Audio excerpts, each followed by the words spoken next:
Good morning class 4 बच्चों। आज हम लोग पढ़ेंगे क्रिया। अब पार्ट 15 है क्रिया, और काल हम लोगों ने नहीं पढ़ा है, उसके बारे में भी समझ लेंगे और इसके बाद आपका हाफ ईयरली का कोर्स कंप्लीट हो जाएगा। और बच्चों आपको पत्र लेखन और कहानी, कोई एक कहानी तैयार कर लीजिएगा। और पत्र लेखन में भी कोई एक पत्र, जैसे कि प्रधानाचार्य के ऊपर आपके बुक में है ना प्रधानाचार्य के, तो वो वाला एक तैयार कर लीजिएगा। और एक अनौपचारिक पत्र होता है, जैसे कि किसी आपने चाचा को लिखा, ये तो ऑफिशियल हो जाता है ना। जो प्रधानाचार्य को आप लिखेंगे ये एक औपचारिक है, ऑफिशियल है।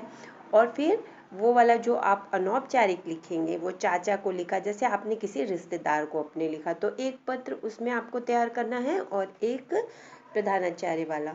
और कोई एक कहानी, कोई भी जो आपको अच्छी लगती हो, बहुत लंबी कहानी नहीं बच्चों, कहानी कहानी की तरह होनी चाहिए, है ना। उसमें जो मुख्य बातें हैं, जो मेन पॉइंट्स हैं, वो कहानी में आप लिखिएगा, ठीक है। तो फिर आज चलिए हम लोग क्रिया के बारे में भी पढ़ लेते हैं। मैंने इसका असाइनमेंट आज भेज दिया है, आपको क्रिया थोड़ी समझा देती हूँ। वैसे क्रिया कोई बहुत मुश्किल नहीं है, फिर भी चलिए क्रिया क्या है। क्रिया जो हम काम करते हैं, कोई भी काम करते हैं, जैसे कि अभी आप पढ़ रहे हैं और मैं पढ़ा रही हूँ, तो ये भी एक क्रिया है ना। लिख रहे हैं, पढ़ रहे हैं, खेल रहे हैं, खा रहे हैं, तो ये सारी चीज़ें क्या हैं, क्रियाएं हैं, इसको हम लोग कर रहे हैं। तो क्रिया की परिभाषा अगर पूछी जाए तो क्या आप लिखोगे। क्रिया के बारे में जब पूछा जाए, क्रिया की परिभाषा लिखे, क्रिया किसे कहते हैं, तो आपको ये लिखना होगा कि जिन शब्दों से किसी काम का करना या होना समझा जाता है।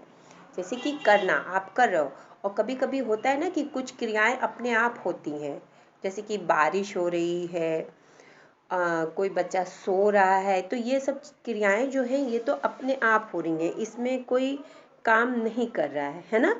तो ये अपने आप ही हो रही है। हवा चल रही है, क्रिया हो रही है ना, तो हवा चल रही है, वो चल रही है, अपने आप चल रही है। बारिश हो रही है, वो अपने आप हो रही है। बच्चा सो रहा है, तो उसके लिए वो तो सो गया, उसमें उसने उसका जो वो क्रिया है, तो वो एक तरीके से होना समझा जाएगा।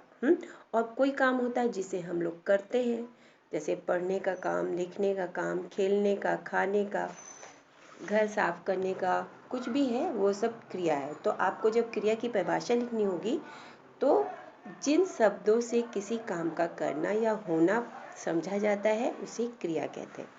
अब बच्चों क्रिया के दो भेद होते हैं, एक तो सकर्मक और दूसरी अकर्मक।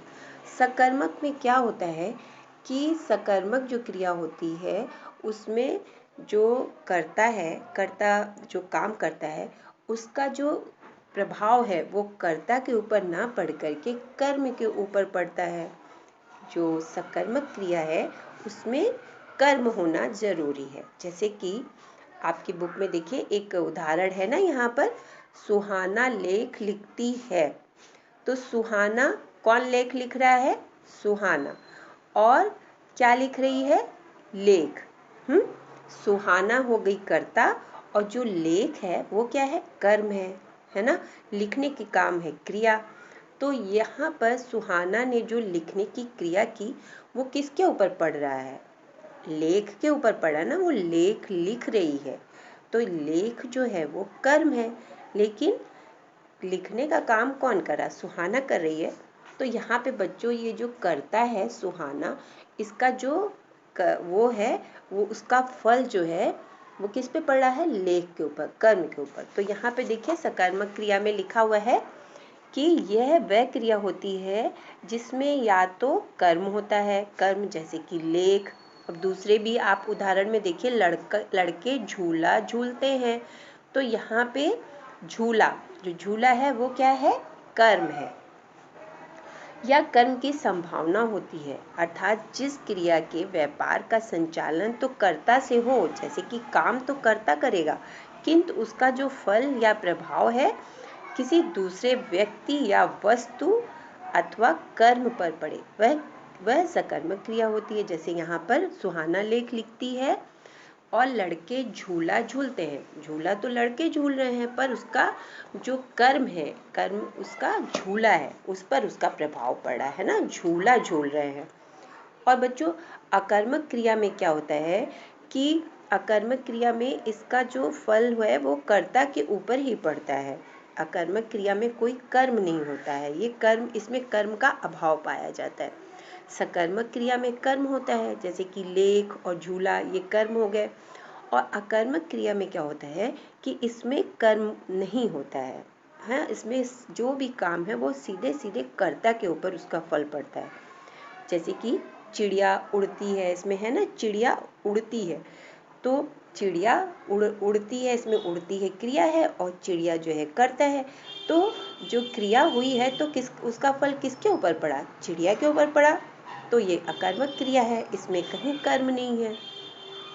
और अगर कह दिया जाता चिड़िया आकाश में उड़ती है, तो यहाँ पर बच्चों आकाश में उड़ती है, तो यहाँ पे आकाश आ गया कर्म, तो अब यहाँ पे ये हो जाता है सकर्मक क्रिया, लेकिन यहाँ पर है सिर्फ चिड़िया उड़ती है, तो ये हो गया अकर्मक क्रिया, इसमें कर्म कहीं नहीं दिखाई दिया। अब देखिए रमन सोता है, तो रमन सोता है, सोता क्रिया है, और कौन सो रहा है, रमन, तो जो क्रिया हुई उसका फल रमन के ऊपर पड़ा, कर्ता के ऊपर पड़ा, तो ये हो गई अकर्मक क्रिया। तो बच्चों समझ में आया सकर्मक और अकर्मक क्रिया क्या होती है। सकर्मक में कर्म होता है, सकर्मक क्रिया जो होती है उसमें कर्म पाया जाता है, जो क्रिया किया जाता है, जो भी काम किया जाता है उसका प्रभाव कर्म पर पड़ता है, उसे सकर्मक क्रिया कहते हैं। और अकर्मक क्रिया में जो भी क्रिया की जाती है उसका फल जो है वो कर्ता के ऊपर पड़ता है, तो वो अकर्मक क्रिया हो गई। तो आपको समझ में आ गया ना ये सकर्मक और अकर्मक क्रिया। अब बच्चों धातु किसे कहते हैं, तो यहाँ पे देखिए लिखा है ना, क्रिया के मूल रूप को धातु कहते हैं। अर्थात तात्पर्य यह है कि जिन मूल अक्षरों से क्रियाएं बनती हैं उन्हें धातु कहते हैं। तो धातु क्या हुआ, पढ़। अब पढ़ ये मूल रूप है क्रिया का, धातु पढ़, और इसमें अगर ना लगा देंगे, ना क्या है, प्रत्यय, आप लोगों को प्रत्यय उपसर्ग बताया गया है ना, प्रत्यय जो पीछे की तरफ लगाया जाता, उपसर्ग आगे की तरफ, किसी भी शब्द में आगे की तरफ कोई शब्द जोड़ करके नया शब्द बनता है तो वो उपसर्ग होता है, और किसी भी शब्द में हम पीछे की तरफ कुछ जोड़ करके एक नया शब्द बनाते हैं तो वो प्रत्यय होता है। तो ये जो पढ़ है वो मूल रूप है, क्रिया का मूल धातु है, और इसमें ना जोड़ने से पढ़ना ये बन गई क्रिया। फिर चल, चल में भी ना जोड़ दिया तो चलना, इस ये तो आपको समझ में आया ना, धातु क्या है, जो क्रिया का मूल रूप होता है उसे धातु कहते हैं। तो बच्चों आज हम लोगों ने क्रिया का ये समझ लिया है, और आपको जो काल है, काल में भी बच्चों कोई बहुत वो नहीं, इसका मैंने असाइनमेंट क्रिया का भेजा है, उसे आप क्वेश्चन आंसर को आपको कॉपी में करना है, और जो अभ्यास कार्य वो तो आप बुक में ही करते आए हैं। और काल में भी बच्चों बहुत मुश्किल नहीं है, मैंने इसका अलग से बनाया नहीं है वीडियो, लेकिन मैं इसमें आपको काल भी समझा देती हूँ। पार्ट 16 है, और आप ओपन करिए अपनी बुक, पेज नंबर 76। काल किसे, टेंस आप जानते हैं ना, इंग्लिश में आपने टेंस पढ़ा होगा, तो काल क्या होता है, जैसे कि यहाँ पे देखिए लिखा हुआ है कि क्रिया के होने के समय को काल कहते हैं।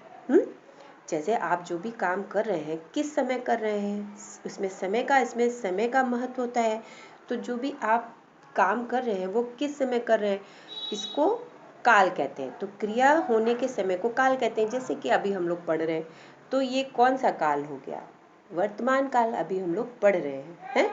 और कल हम लोगों ने जो पढ़ा था या आपने पढ़ा होगा वो हो गया भूतकाल, वो बीत गया समय, आपने कल जो भी काम किया था वो भूतकाल हो गया, और उसको इंग्लिश में आप यस्टरडे बोलते हैं। और जो आगे आने वाला समय है, जैसे कि आपका एग्जाम आने वाला है, तो वो क्या हो गया, भविष्य काल है। तो वो अभी आया नहीं है ना, एग्जाम आपका 12 से है, तो वो हो गया भविष्य। तो क्रिया काल किसे कहते हैं? क्रिया होने के समय को काल कहते हैं। और काल के 3 भेद हैं, एक तो भूतकाल जो बीत गया, वर्तमान काल जो अभी हम लोग कर रहे हैं, जो काम इस समय कर रहे हैं, और भविष्य, भविष्य जो आने वाला है, जिसमें गा गी गे ये होता है। और जो भूतकाल होता है उसमें ज़्यादातर था, थी, थे ये सब होता है। और वर्तमान में कर रहे हैं, करता है ये होता है।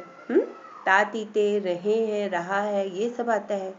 ठीक है बच्चों, तो आपको काल भी समझ में आया। मैं इसका असाइनमेंट भी आपको लिख कर के दे दूंगी। ओके, तो आप लोग अपना ये तैयार कर लीजिए, अच्छे से पढ़िए।